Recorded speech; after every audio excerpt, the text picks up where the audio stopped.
Folks, we're going to go over categories in this video. What are categories? Categories are how you break things down in the iPad. So if you look in the iPad, you will see categories and then subcategories broken down. And when you look on the back end, you will see these categories here and the subcategories will be underneath it. So if I click on a category, you'll see the subcategories underneath. You'll notice some of them have a lot of subcategories and some of them have little subcategories.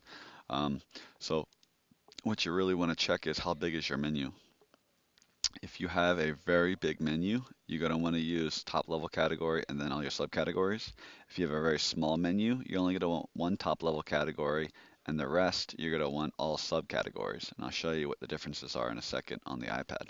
Now, if you look here, you have a lot of categories, so you don't want to be scrolling back and forth if you have a lot of categories.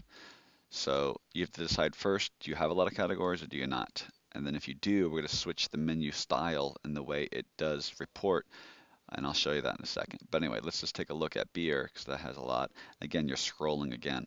So if this is the case, if you have a lot, then you want to switch your back end to the one-touch menu. And you click on settings,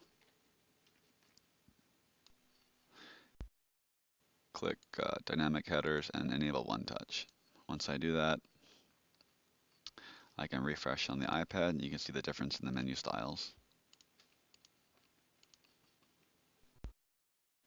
Only takes a second or two to refresh. And after you refresh, you will notice you see all the categories instead of just four in this new style menu.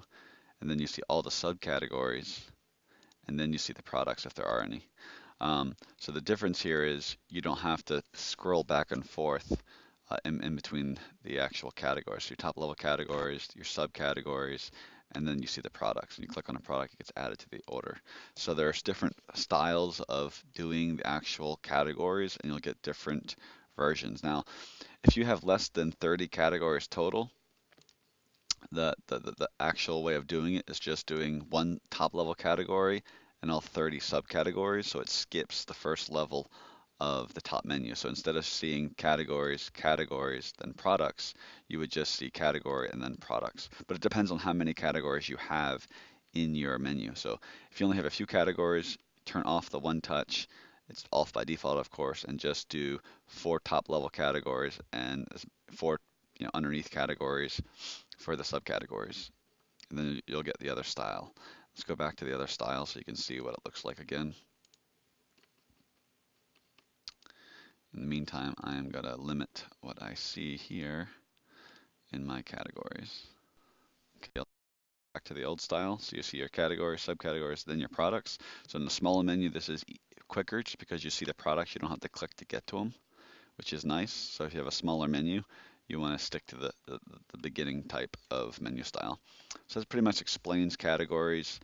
There are some advanced settings inside the categories, such as if you want to color code a category or subcategory, you can also put an image in that area.